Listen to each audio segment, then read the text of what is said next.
Okay, we're back, and presumably you have downloaded that PDF and you've tried analyzing this piece yourself. So let's dive in and take a look at it. Now, the first thing we want to do, like always when we're analyzing a piece, is let's just take a listen to it. And when I listen to it this time through, I'm going to be thinking from like kind of a music theory perspective as I listen. The first thing I want to decide while I'm listening here is what key are we in? So I want to find a chord that sounds like the key that we're in. Now, in most cases, it's going to be the first or last chord, or probably they're the same. But let's just listen and let's think about that while we listen. And let's just get the piece in our head. Here we go.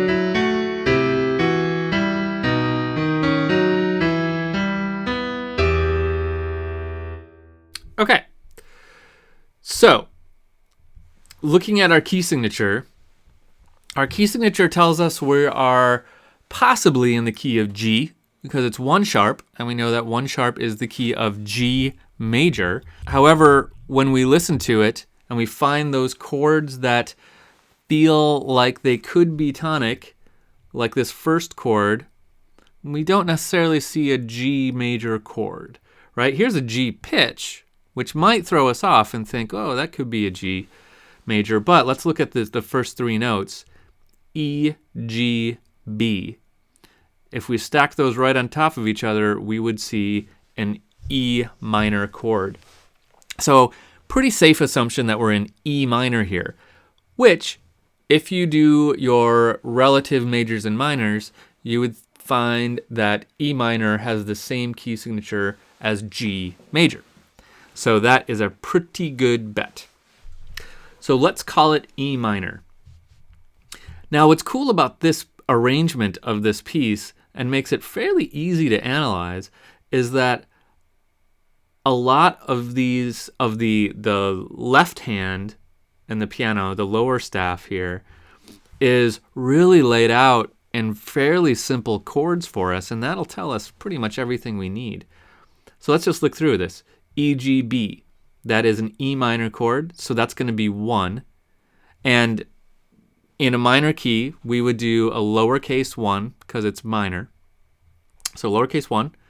E, G, B, another lowercase 1. Now, when we're now analyzing something, we only really need to put a Roman numeral when it changes. So if we don't put anything here, it means it's still 1. So normally we would not put anything right here. We would just say 1, and then we'd stay on 1. So we wouldn't put anything right there. Here, the chord changes. So let's have a look at that. D, F, and A. Now, what is a D, F sharp? Sorry, D, F sharp, and A. That is a root position D major chord, which in the key of E is 7. Let's really quick just go to, let me do a new file here. Let's just really quick lay out our E minor diatonic chord progression. Oops.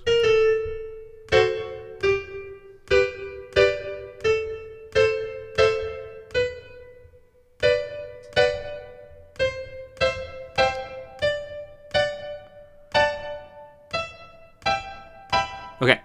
Now, there's no shame in doing that. If you say, okay, I'm in E minor, I want to just write out all my possible chords, that's totally okay. Don't be afraid to do that. And just use this as a reference when we're looking at the piece. So we're right here. D, F, A. Now let's look at our chord progression. Here's D, F sharp A, D, F sharp A. And that is 7. That's a major 7. And that's okay in the minor key. That's perfectly allowed. So we're going to call that 7, capital 7. Right here, D, F, A, still capital 7. That's totally okay. Back to here, C, E, G. Okay, so C, E, G. Let's look at our chart here. Here's a C, E, G. What is that? That is a major 6. And that is also totally okay. So we're going to call that a major 6. But we have a little wrinkle here because we have a note out of key right there. So let's make sure this chord is still a major 6, which it is. That's still a C major. Now D sharp does not occur in C major, nor does it occur in E minor. So how do we explain that D sharp? Well, we kind of just talked about this in the previous section, right? We can easily explain that by saying it's drawn from the harmonic minor scale, because in E minor, the harmonic minor is going to have a raised 7th, which would be D sharp. D sharp is going to be the 7th scale degree. Now remember, we're not talking about chords here. We're talking about scale degrees. So a raised leading tone is what's going to happen. So that would be just the pitch D, and we're going to raise it to a D sharp heading towards that E. So we can explain that with the harmonic minor. We don't need to really do anything different with our analysis here because we're going to call that a non-chord tone. Now non-chord tones, if you remember, we looked at those in some detail in the last class. We're going to look at those again in an upcoming class in more detail, but we introduced those in the last class, and they just mean a note in the melody that is not in the chord. And they happen a lot. They happen all over the place. We've seen a few of them already. Let's look at right here. Here's our 1 chord, E, G, and B. And this note, C, is not in that chord, and that's okay. It's a non-chord tone. So we don't need to worry about it too much. Okay, so we're going to attribute this D sharp to the harmonic minor. That's totally okay. Now let's go here. We have a B, D sharp, and F sharp. We have another out of key note. B, D sharp, and F sharp. So let's go look at our key here. Here's B, D, and F sharp, but they've raised the D. And once again, we know how to explain this because we just looked at it. We would explain this with the melodic minor. Okay, so what we would do in the analysis, so first of all, the melodic minor, quick refresher, means we're raising the 6th and 7th tone, scale degree, of the scale. And that is going to be C sharp and D sharp, these 2 notes, because they're right here also. 6, 7, and then tonic. So if we raise those, that gives us that major 5 chord, right? That's one of the main reasons that we like using the harmonic and melodic minor. Now we may or may not be using the melodic minor at this point because that is the 6th and 7th. I'm kind of jumping ahead. But right now, all we know for sure is that we're using the harmonic minor because we have these D sharps, right? We've got one here, we've got one here, and we've got one here.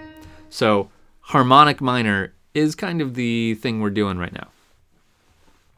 So that gives us a major 5 chord. Now normally in the key of E minor, we have a minor 5 chord, but this one is a major 5 chord because we borrowed that harmonic minor. So all we're going to really do different here is the Roman numeral we're going to put on here is going to be a major 5. It's going to be a capital 5. Everything else is the same.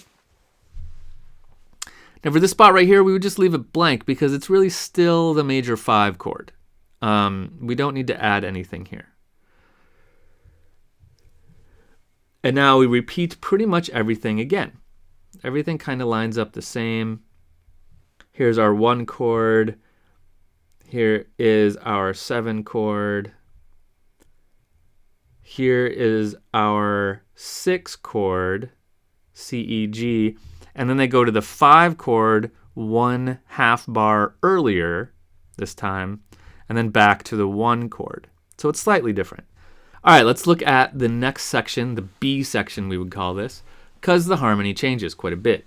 So this first chord, G, B, D. So G, B, and D, let's look at our chords here. It's a major 3, totally okay. So we're going to call that 3. Now, interesting to note that that major 3 is also 1 in the relative major, right? If we were in the key of G major, this would be 1. So what we want to keep our eye out for here is if we're in the process of transitioning or modulating to the key of G major, if we're leaving E minor, I don't think we are, but that would be kind of a symbol to look out for when we see a big G major chord. It's the big relative major, and that might be a symbol that we're heading over to G major. But we're not in this case. We'll talk more about modulating shortly. So we have a big 3 chord here, D, F, sharp, A. So what's D, F, and A? That's our 7 chord again, totally okay. D, F, and A again. C, E, and G, there's our 6 chord again. So we're really back to this 7-6 progression. And then our B, D sharp, F sharp that we saw above, which is our major 5, right? So all we've really done is it's this almost the same chord progression as the first section, except we put a big G major here instead of the E minor. So we put a major 3 instead of the minor 1, which is cool. That's a cool trick. I get it. Same thing down here, I think. G, B, D. So there's our major 3. Here's our D, F, A. So that's our 7. Here's our 6. And then to the 5, a bar early so that we can end on 1. And then a big low note of 1, E minor. Cool, right? And along the way, we have a couple D sharps and C sharps, which we're going to attribute as non-chord tones, but they are in the scale that we're using because now that we see that C sharp, we can comfortably call this a melodic minor melody, a melody built around the melodic minor. So there you go. Relatively simple, but a nice song in a minor key that takes advantage of the melodic minor, the relative major over here, and a nice chord progression to boot.